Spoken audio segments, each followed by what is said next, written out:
Brad, thanks for joining us. Welcome to the show. Thanks for having me. Do you want to just kick off by telling us a little bit about your business that you've since sold and a bit of your journey? Yep. Well, I was born at a young age and I moved over from England when I was 15. Started my career in AFL football, actually, of all things. Played 7 years in the AFL and then got into business in 2010.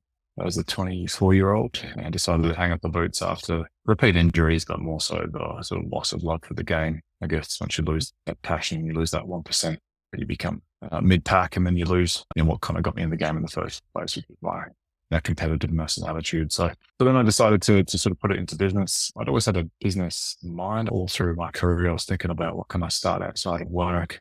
AFL was sort of, I wouldn't say it's part-time, but brain certainly isn't taking over physical work full time, but not much upstairs. And eventually I used my last year of my football career to sort of springboard a good lesson that my dad taught me. It's all about who you know, not what you know. And, the football clubs are surrounded by high net worth individuals that love the club, love football. And so I was very fortunate enough to use that strength to my advantage and went out and spoke to just about every high net worth, high profile business person in Adelaide with this concept of an idea of what is basically now Uber Eats, but back in 2010, we were a little bit ahead of our time then.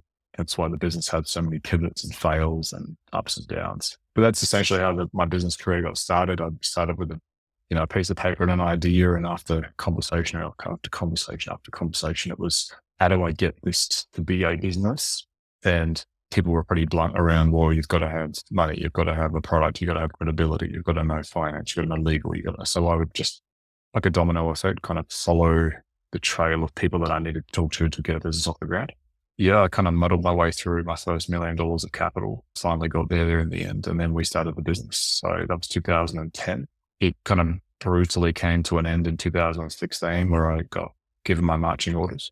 The board had probably had one too many pivots and one too many business changes, and I'd sort of worn down the investors in terms of, investor fatigue and the capital rounds. I think we'd done about 10 capital rounds at that stage. And even though we just hit our product market fit, after going to the US and focusing on mid-sized grocery chains, basically, we built an online shopping system for the likes of Woolies and Coles over in the US. Woolies and Coles had their own, but we would basically build e-commerce for businesses that are sort of mid-size. And in the US, there's a lot of mid-size retailers that do what we would consider huge numbers, which are sort of $5 to $10 billion a year. There's about 400 of those in the US. So we went over in the US, long story short, fell out with several people on the board and management team, and I got around the door and left. So that was August 2016. I moved back in with my parents, with my 2 kids and my wife, back to Queensland and moved to the Gold Coast. And then, after sort of 6-7 months of sort of job hunting and trying to find work, I just realized that I didn't really fit the corporate world. And so then I ended up starting my second business, which was a company called CitrusAd, which was in a similar vein to my first business in retail, e-commerce, but as an advertising platform. So we built a product that effectively took away the major pain problem for retailers getting online, which was it's costing me huge amounts of money to operate an online business as a brick and mortar store. I have to pay a staff member to go and pick your order and then have to pay a refrigerated truck to then deliver your order, as well as all the infrastructure and software associated with kind of running an online business. Whereas if you think about Woolies and Coles business models now, is you go in, you get your own trolley, you pick your own products, you check out your own products, you pay for your own price. It's all humanless, and they still only operate on 2 or 3% profit margin. So you imagine throwing online ordering into the mix, they're sort of earning 20 or 30 bucks an order. So we came up with a concept of building essentially Google AdWords, but for retail. So think about any time someone types into a search engine on a retailer's website, chocolate, milk, eggs, soft drink, we would have the likes of Pepsi and Coke competing for that search term to put their products at the top of the page. So we hit a pretty good niche at the right time, right product market fit. And then we executed. That was a 4-year business. We ended up selling it to Publicis Group for $205 million in 2021.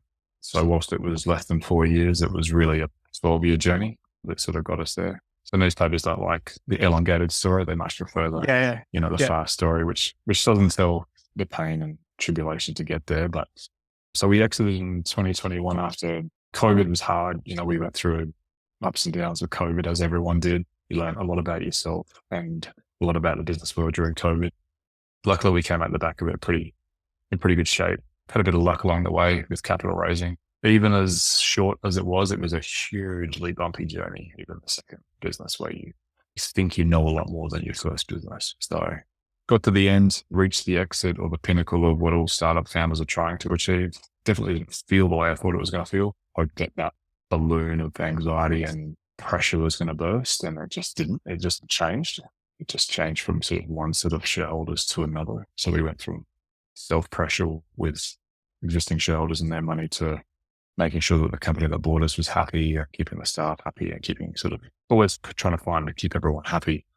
And then as you come into wealth and money, albeit not wealth by the common standard, but not hugely wealthy, but your life tends to change a lot with that. Expectations of you tend to change with it, as you know, after dealing with high net worth individuals. And so, yeah, I mean, it was definitely great to be able to tick the box of not failing the second time around. But yeah, it was definitely learned a lot about yourselves throughout the process of sale and an exit and getting to the end of an exit and sort of reaching that mountain top, if you like. And then there's really two paths from there. You know, you either slide down the mountain or you look for a bigger summit. And for me, I didn't want to look for a bigger summit. And so I've probably learned more about myself in the last 2 years after the acquisition than the prior 13 in business. So yeah, it's been an interesting road. That's, I guess, the executive summary of my career. But yeah, there's certainly a lot to unpack just in 13 years. No, that's super interesting. I mean, there's lots of places I want to sort of ask questions along that journey. But my first one, I guess, is what was the biggest thing you learned with the second business? You thought you knew a lot more, but what was the biggest thing that you had learned from the first compared to the second? And how did that play out in the way you saw it? It's not one lesson that you learn from startup one to startup two, but I think it's more about lowering your expectations. I think if there was one thing that I learned, albeit I did probably many things differently, is that you are far more pessimistic and pragmatic going into startup number two. And optimism, as you know, kills startups. And so I think that the one thing that I definitely did differently second time around was my numbers always looked a lot leaner, a lot thinner. We would always have multiple financial models. One thing that I probably did well in comparison to a lot of tech founders was I was in my P&L every single day, managing assumptions because of the fear of, bottoming out again.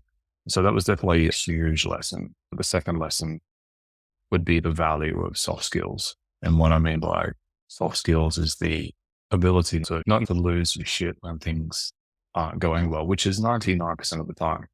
And that can be as simple as an email, a Slack message, it's just changing that one or two words in your sentence. How you approach a tough situation can be the difference between the team collaborating and working towards solving a problem versus someone getting into a defensive situation, you being the aggressor. And so, there's lots of times that things don't work out, things fail, big customers want things and you can't deliver them. And I always just use the example of whenever you get an email from a lawyer, it's always just your first name and then a comma, Brad, and then some sentence you probably don't want to read. Whereas I would always make a conscious effort to take the heat off whatever I was going to say, good or bad, with a hi so-and-so or hey so-and-so, like the day's going well, blah, blah, blah. And then I would always try and use words like we rather than you or I. And those little things, even though it's tiny, when you communicate, and I looked at, Slack keeps records of how much you communicate. So if you look at the tens of thousands of messages that you send to people across 5 years down, even emails, the difference between those two words and taking that time to sort of soften everything you say means that you end up with a far more collaborative team that want to solve a problem as opposed to going, hey, you really messed up in this situation and I'm going to pin it on you and I'm annoyed and, the whole business could fall apart because of this. So I think those two things are probably the big anchors that I learned from business one to business two, mostly through failing by not doing them. But there's a million lessons that you learn. And part of the problem with startups is that people will often ask, how do I build a good startup? And it's like asking the question of how do I do life? It's so complex. It's so resource heavy in every area. And we all look to the unicorns, for example, to say, well, they got $1 billion in 6 years or 7 years or whatever it may be. But they're the unicorns for more than one reason, not because they got the valuation, but because you need a lot of luck in startups and some get more luck than others. And I'm not saying the unicorns it's all luck. Definitely not. It's 100% hard work as well. But I feel like we're probably not educating founders in this day and age on the difficulty, the boring stuff, the ability to sell. You have to be a salesman, the ability to write financial models. You have to be basically a chartered accountant at the same time. You've got to be a lawyer because if you constructed a legal document the wrong way or an employment document, you're screwed. You have to know how to raise capital. You have to know how to manage a cap table, how to manage shareholders, how to manage reporting. Like most business owners or people in business don't do this stuff. And so what normally you're asking a demographic that's typically younger than most business owners to do 5 or 6 times more than most business owners in a much shorter period of time, which I think is the knowledge gap that's missing in Australia in general. So yeah, there's definitely a lot there, but probably the two things. Part of that learning too comes from, like you talked about, compared it to life. Part of the learning is just from experience and doing. I look at sometimes with the startup world and the sort of at that grassroots level, sometimes people might just be better off starting something, even if it's just a little side hustle and just getting on with it and learn by doing, make mistakes. And in simple ways, you don't have to, shoot the lights out, but you can get a taste of what's involved, I think. And I think that sort of is an underrated attribute, is just doing. Well, I think a lot of people are just seeking happiness in this, right? And I think that, or seeking wealth, and that's a slippery slope, that one, or seeking fame. But if it's too prior, which is purposefulness and happiness and joy in where you work, you've got to ask yourself, like, are you a founder or are you someone who wants to work in a startup? Because they are two very different journeys. To be a founder, to be honest, you've got to have some screws loose because the things you got to do and the amount of pressure you got to carry and the amount of tough decisions you got to make on a hourly basis, not everyone's cut out for it. And I think that we're probably not doing ourselves justice as a community of startup founders to say, like, you can have a crack and go for it because life is all about learning and you'll discover so much about yourself doing it. But here's the type of profile person that is likely to make it versus not. And I know it's hard to put it into one sentence, but someone said, if you were going to start a VC, what would you do? And I said, well, the problem with running an early stage VC, like a seed stage, because I believe that to get off the ground, you need 2.5 mil off the bat, off a piece of paper. Because if you don't, there's someone out there solving the problem faster than you. It's far more resourced with more money. And so now it's not about solving a unique problem. It's about solving the problem better and faster than someone else in the world. In terms of the tough times that you had in the first one and the second one, what was the toughest thing that stands out to you in the first one? But what was also the toughest in the second one? Yeah, that's a good question. A lot of similarities, obviously, in just that sort of gut wrenching anxiety that you wake up to every morning with that, relentless kind of pressure on yourself and OCD to not make mistakes. Like it was more fear of failure that drove me. So that was a consistent bind across both. Number one, I would say it was a good lesson to know that people potentially aren't as loyal as you first thought they might be, and that you're just a number, right? You're the CEO, but you are just a number. And that was a bitter pill to swallow, a good pill to swallow though, because it makes you stronger for it. It's a reality check, right? It is, yeah. And even as a 30% shareholder, I was still just another number. But I think, the human side of the politics and how I felt it was unfair, the way perhaps things ended at the time, I was a little bit upset and bitter and twisted about. But in hindsight, I look at myself having invested in companies and I'd have probably been a lot more ruthless on me. So it's all part of the course, right? But knowing that, early stage businesses, it's jockey, not horse. So it's a tough one. Number two, I would say that the toughest lesson I learned from a personal perspective was just seeking validation as your point of reward for achieving an exit. That doesn't really come in the way that you think it's going to come for many reasons. So that was another kind of reality check again, but a good one to sort of say we had lots of shareholders. We made lots of them sort of 30, 40 times their money early days. Many of them didn't want us to sell. They were annoyed that we sold, tried to block the sale. I later found out people were trying to look for another CEO to take over from me to continue to lead the business, even though I'm as CEO, you can see the headwinds. So you know what's coming. Like we knew the supply chain issues were coming, right? So I guess you learned that whilst the first one was considered a failure, the business kept running without me, the business didn't fail I failed. In the second one, the business succeeded, but it didn't feel like a success to me. Like I got to the end and the itch wasn't scratched. And I guess that can lead founders wanting to go again to try and get it again. Or for me, the kind of realization that you don't do it for other people. You've got to just do it for yourself, because validation from shareholders or the acquirer or staff, friends and family, it doesn't come like you think it's going to come. I guess that's probably one of the things that I've learned most about the experience is that you have to have a clear vision and purpose for why you're doing what you're doing. Yourself in terms of like what you're trying to achieve is what you're talking about, right? Yeah. And it's a question I do ask a lot of startups that I work with now is why do you do what you do? Because it's a very, very large fundamental question that they have to answer. And quite often they'll give you the what and what problem they're trying to solve. Not even that, most people don't know what problem they're solving. They'll give you the product they're doing, maybe like the solution of what they've created. But when it comes back to the fundamental, what drives you to do what the other 99.99% of the population won't and can't do? What drives you to do that 0.01%? Because it's got to be more than I want to build a good product or I want to be rich and famous. Like it's got to come from a significant hole there to fill. And this is probably what's going to try to fill it for you. It's a tough one, but that's the point I was trying to make before around starting a VC with early stage. And then I went to the US and I watched all the pitch nights as well. And they're a lot more polished over there, but you generally get the next Harvard grad who's pretty sales savvy and knows how to run a PowerPoint, and the deck looks beautiful and the hockey sticks there and everything looks great. And so for early stage angels, they're like, everything was good. What I would do if I was going to run a VC is I'd put everyone on a boot camp, like a hardcore SAS type camp, and not to try and kill people, but more because at the start, you can't tell, and they don't know really either, what they're going to be like in 12 months time when the going gets really hard. Like, what are you going to do when it gets really, really tough? How are you going to act? And so the only way to be able to test that mental strength is through some sort of physical and mental test. And so, get on the camo gear and away you go. I think that's an awesome example. I remember reading an interview by, it was the Cleveland Cavaliers, then general manager, I think it was David Griffin.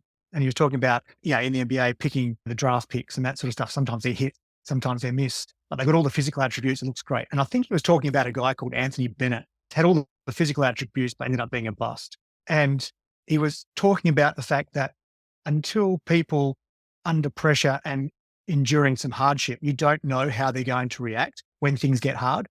So all the stuff you're talking about with the pitch deck and everything, look great when you're drafting players, and it's no different to when you're looking at an early stage startup. It's very difficult to replicate hardship and see how resilient someone is and see how much grit they've got and all those types of things without, like you're talking about. That's actually a great idea, because you will actually, whether they're physically able to do it or not, maybe they just not, very fit and can't do it, but you will learn something about the level of grit and determination about the person. And I just remember reading that it's just almost impossible from their point of view to test for resilience and things like that in that sort of environment. So what you're talking about makes a lot of sense.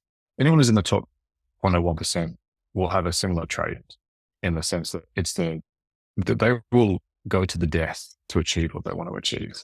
But the rest can be taught. There's timing and there's luck and there's product market fit. But, you get enough experience people around a room in the industry, and someone says, if you were going to start another startup today, do you think you could make it successful? And whilst I always say there's a lot of luck involved in everything, and there's no guarantees on making anything successful, the one approach I would take is to go back to my old client and say, what's the biggest problem that you have right now in your business? Yeah. And then I would sift through their problems, because a lot of startups just don't start with the problem first. They start with the solution and try to find a problem for the solution, and they try to find a monetary stream for their solution, which is, again, more and more backwards. So I think that there's a lot of techniques out there that you can use for success, and you can train success. I used to think, you can't train success. It's just like you either got it or you don't, but you can train how to be a good business person, and you can train the skills of product finance, governance, pivots, exits, customer service. So you can train all that, but you can't train the mentality of the person. So that would be the only way to find out, right? And look, the physical people might last a bit longer, but I went on a boot camp as an elite athlete. And I could tell you the people that broke in the first 5 minutes, and we were elite athletes. And it doesn't take long. And the SAS guys weren't looking for who could do the most push-ups in a minute. They were looking for the body language. They were looking for the guy who struggled but kept going. The guy that just wasn't going to give up, the guy that had the grit and determination. So there's a lot of things you can look for, but that's what you're looking for, because everything else is an unknown. And the reality is the product that you start with and the product that you finish with at the exit are two very different things. The concept's similar, but a lot of people go through many, many pivots before they achieve success. And so what you're looking for is someone that handles setbacks really well. A good defining factor in Australia is I'd always get into these heated debates with people like, I'd rather bootstrap than capital raise. And I went the capital raising route because I was a salesperson. I had to get money to build a product. I couldn't build it myself. I wasn't an engineer. A lot of people avoid raising capital and make excuses because they're just not ready for rejection. And they don't want someone to pull their business apart and say, actually, that's wrong. That's not going to work. That's not going to work. But by doing that, if you can just hone in on, it's not rejection, it's just learning. Then if you did 50 presentations to investors, you'll at least learn what's the common themes. What are people really rejecting here? Is it that my valuation is too high? Is it my problem isn't really big enough? Is it that my solution is not good enough for the problem? Is it just that I think I'm solving something that isn't there?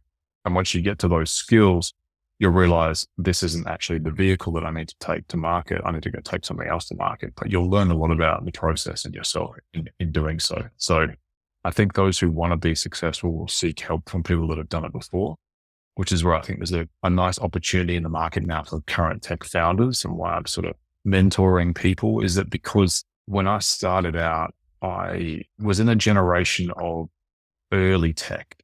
And so there weren't many young tech success stories, people that had done it. There were sort of old legacy tech businesses that had built and sold, or like telcos, or, sort of in like more hardware than infrastructure stuff, in a different generation. And so very, very difficult for them to understand the speed at which we ran out and how the younger mind thinks and how we've been conditioned as a generation. So it's no different to athletes. I was in the middle of this change of the guard between old school and sort of new school. Old school was they beat you to death until you just fell in line, right? And it was a coach that just shouted, rah, rah, rah, rah, rah, rah, But that didn't work for people like me who were very driven and hardworking, and sort of I was the most amount of pressure on myself. I needed a confidence booster to play my best. So that's kind of one thing I learned from football and business, is that not everyone's the same. You got some people that do need to whack over the knuckles because they just need that reminder to be motivated. But there are also people that are creative who need more of a nurturing hands. So yeah, it's a very complicated field, but I do believe it can be taught. But one thing you cannot train is the mentality. Totally agree with that. Whether it's mentality or the other thing I'd say is heart, but it's the same stuff. Which is why it comes back to the why. It's like, if you don't have a strong why, a strong compass as to why you're doing what you're doing, it's the first question I ask them. It's a house of cards and sort of waiting for one little chip on the bottom and it all falls down. And you talked about how having exited, one, it didn't give you quite what you wanted in terms of the feeling that you thought it might. But then the second thing that I thought was really interesting was that it's not your sort of thing. You don't want to go and find that next peak. Do you think that's something that is, maybe in 5 years you do, or is it something that you've made that decision that you've had your time, you achieve what you wanted to achieve? Are you comfortable to tell us a little bit about the sort of thought process there? Yeah. Rightly or wrongly, like everyone, I'm entitled to an opinion. Look, not everyone has as difficult a journey, and some people have easier journeys, and everyone's uniquely individual, right? So everyone comes from different backgrounds, paths, walks of life, which is why the world's a great place for business, because it invites people from all different walks of life to come. But I would say, based upon the journey I've had and how much sacrifice you have to make to be successful, health, physical attributes, there's no gym, there's not this, you got family, you've got people that rely on you now, you've spent a huge amount of time being very selfish to pursue that dream of making it. And you have to put heart, soul, time, everything into it to be at the top of your game. And so I would say that if you get to a point where you're financially stable at the end of it, so you don't need to work again, I can't justify knowing what I know how someone would ever do it again. And I think that part of the reason that founders, they can do it from the start, as I look back at my first 3 or 4 years, is ignorance is bliss. The fact that you don't know what you don't know keeps you going. And yeah, it's good to have someone around mentoring to say, don't do that, stay out of that way, don't do that, like stuff, avoid these traps. Ultimately, once you've gone through it and you've done many, many years of it, you'd be mental to go back into it, like knowing what you know, because what are you going to do? You're going to solve a problem for some enterprise level businesses, wreck yourself doing it again, and you're going to make a little bit more money. Your lifestyle's not going to change, but you are going to sacrifice time with family, friends, health. You're going to sacrifice all those things you sacrificed again. So you do become very selfish if you want to go again. But I think people that go again either just love what they do, like they love the position, the power that they're in, or they love sort of growing businesses, or they haven't perhaps scratched the itch of, maybe that's financial side, maybe they had a small exit, but it's not like a life-changing exit. The difference between next thing for get $1 million in your bank and then you get 50, right? There's a big difference. Yeah, $1 million, you got to keep working. 50, you don't. And so, but look, I won't speak for anybody else, but I would say for me personally, I would never, ever, ever do it again. That doesn't mean I don't love startups. I love being in and around them. I love sprinkling my advice. I love being in the early stage of the creativity and solving problems. And that was my real attribute, is like, give me a problem and solve it. Whether it was finance related or product related or sales related, that's what makes good CEOs, good problem solvers. So I love being in and around them. And I thought about maybe a fund but I think my time with life at the moment with young children, I thought, I'm probably just going to lean into a little bit of consulting and help with people that I think might need it. But as far as a fund goes, I know that to do anything, as you know, to do anything successfully requires a huge amount of time and effort. And even though you're taking different quantums of money for people, not to say they can afford to lose it, you're not taking 100 grand from mums and dads anymore. You are taking 4 or 5 million from different funds that are channeling it through you into seed stage venture, which is still very high risk. So if Fortress decided, we want to get into early stage, you might come through someone like me to go into early stage, but I still carry the pressure of you on me and all your shareholders on you. So pressure's still there. What I do next, I'm not sure, but I think that for me, it's about what can I do that's probably a little bit more, I don't want to say corny, so giving back to the world, but I think the philanthropy part is probably more a concern for me now than trying to make more money doing it. I do find that fascinating because it's not something that people really talk about, I don't think, in the way it deserves to be talked about. I think people sort of like to romanticize the building something and being great, turning into something bigger and then doing something bigger again. But what it doesn't talk about is real life and priorities around family and things around just actually living a good life, especially young tech people and people running businesses. They think they're invincible. And we actually don't know when we're going to die. And as morbid as that sounds, it's actually really valuable to think about, because you can get to a certain point where, like you say, a certain amount of money beyond that doesn't really change your life. It can add a lot of stress if you do something else. And I see this all the time because, I've got clients who have successfully exited businesses in their 30s, 40s, but also people who have exited businesses and are now in their 70s and even 80s. And I've also seen people who pass away before they thought they would.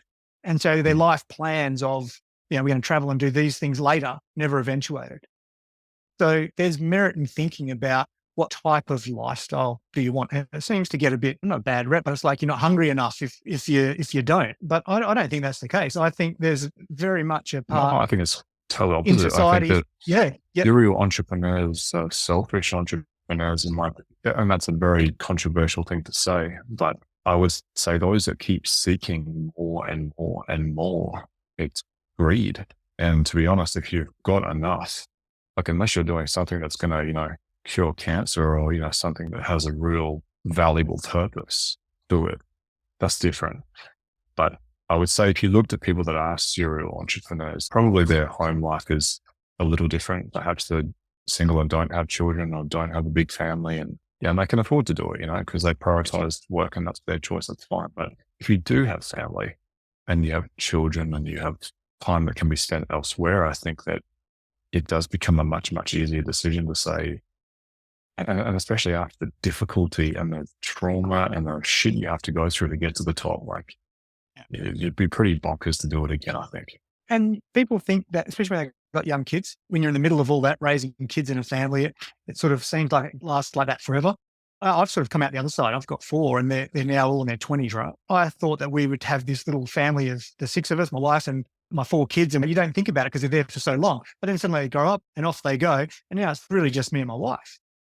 I'd give anything to go back and actually spend some time with those little kids again. We did do plenty of great things and spend time with them and stuff. But my point being, it's over in a flash.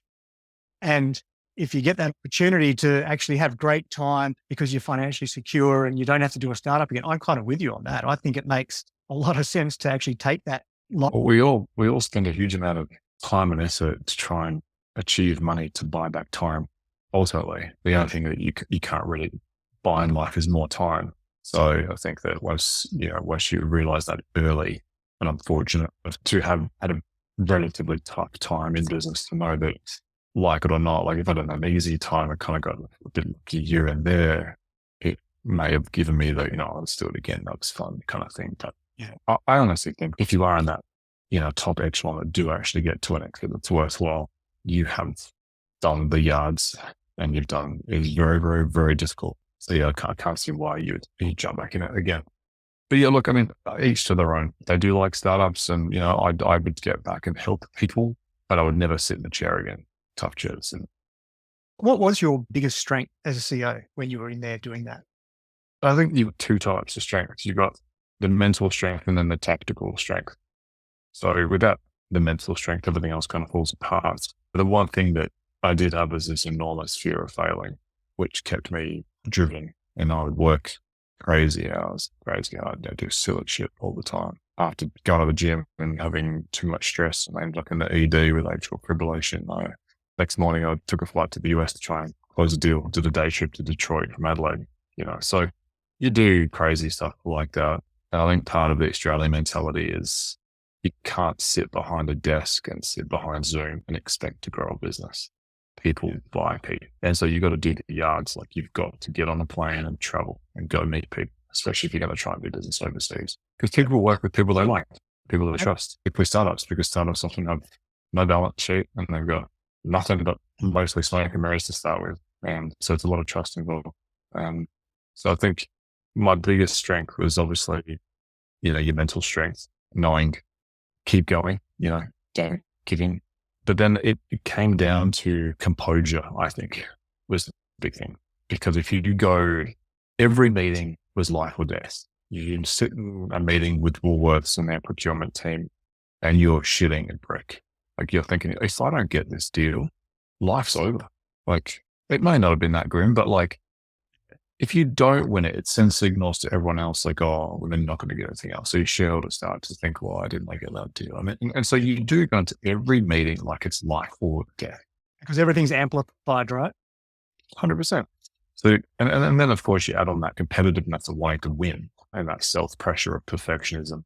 And you get it's like this storm in a teacup of like, and so you go into that meeting and it is life or death. And so I think the ability there is not to let anyone see that, not to let it seep through. Even when you're back in the office and you can sort of let your guard down a bit, you've got to be super careful because staff can see the stress on your face. They can see your body language. They can see how you've walked to your desk. Have you opened up your laptop with a bit more vigor than usual? Like people are watching every nano movement that you do and say.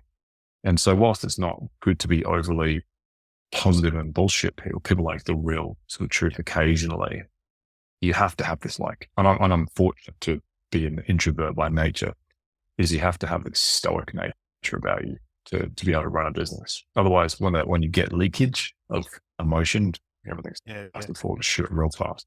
When you're running out of money constantly and you're borrowing debt and your sales aren't coming in and your co-founder leaves and your CTO leaves and COVID hits and it all happens at once, and you got to turn up to the office and go, no, we'll be all right. Everything's going great. People start looking at you like, I reckon you got this one. I reckon this one might be just a little bit bigger than you.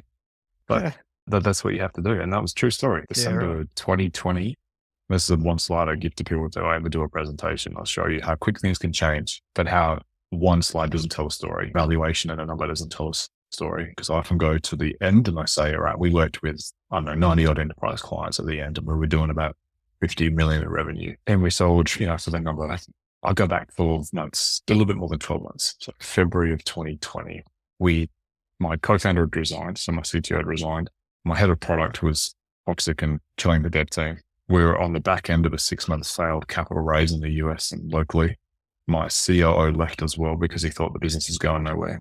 The whole office was frosty. Everyone was kind of losing faith. Went toxicity seeps through your office, everyone starts to lose a bit of, a bit of face. And then we were basically like, the contracts weren't coming in. Like we thought we had a good product and we'd sold a good, but we were dealing with big companies like Woolworths, Coles. They're not small businesses. And even if they like your product, you might not just be on this year's procurement cycle. And so as a startup, you want everything to happen yesterday, and it might take a year. It took me 2.5 years to sign calls.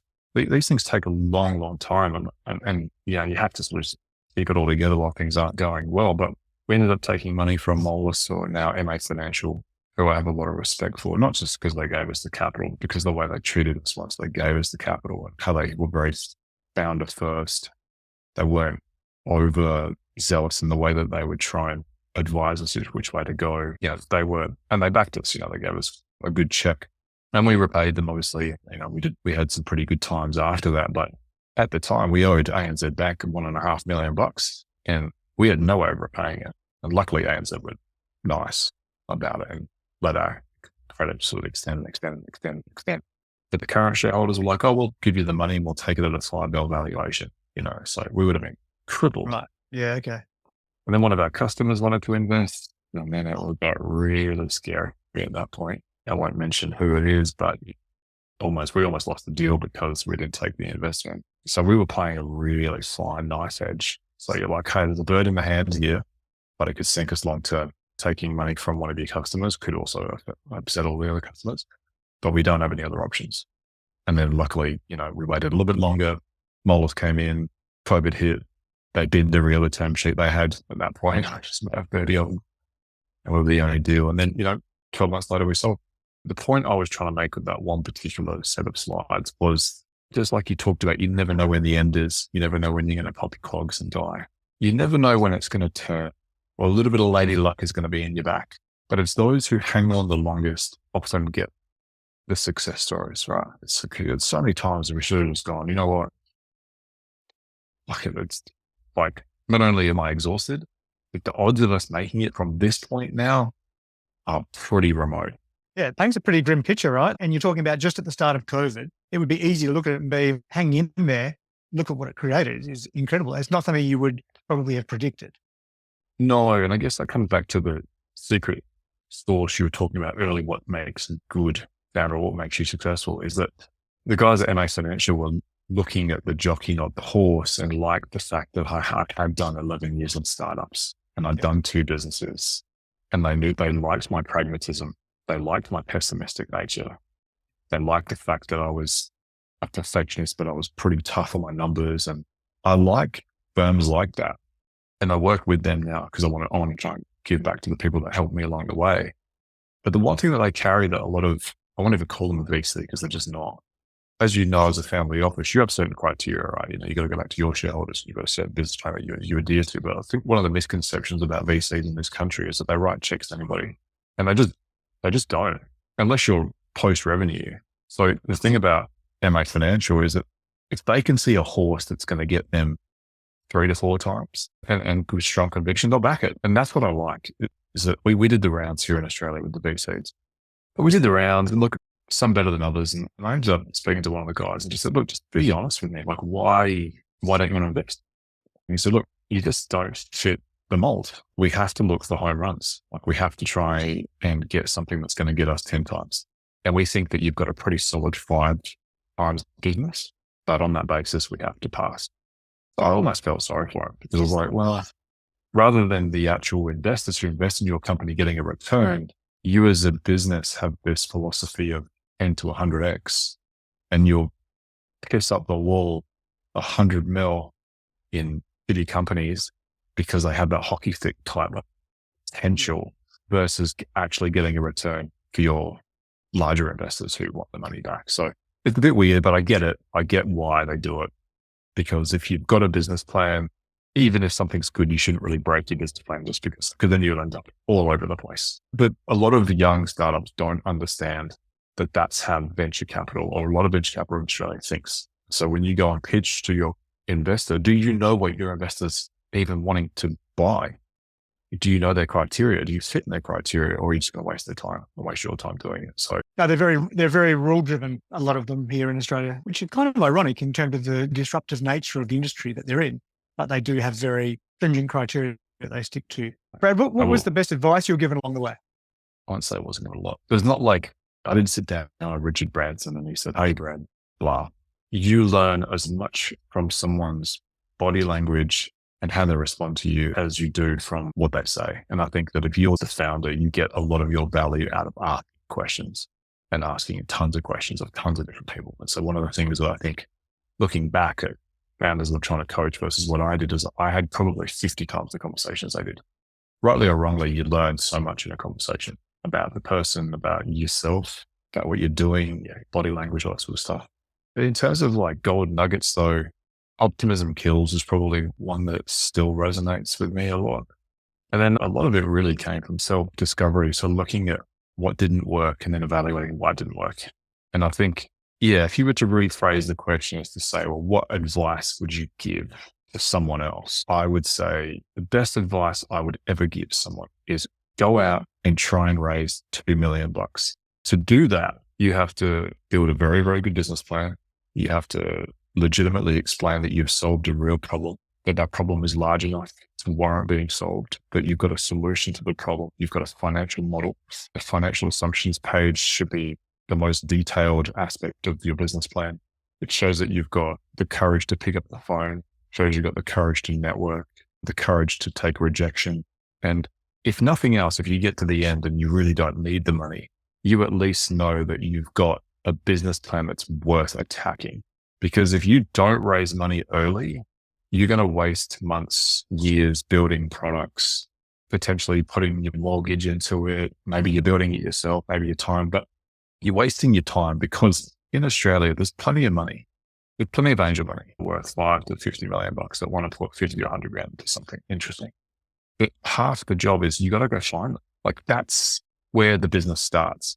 Build the plan, build the model, solve the problem, tell someone how you're going to make the money, treat your investor with the respect they deserve, and go find the investor. Just like you would carve out a target market in your business plan or your investor deck, your investors are also a target market. And it's an interesting one because as an investor yourself, you probably know this, is when I sat down with some startups the other day, it was really around, well, your market size isn't as big as you think it is.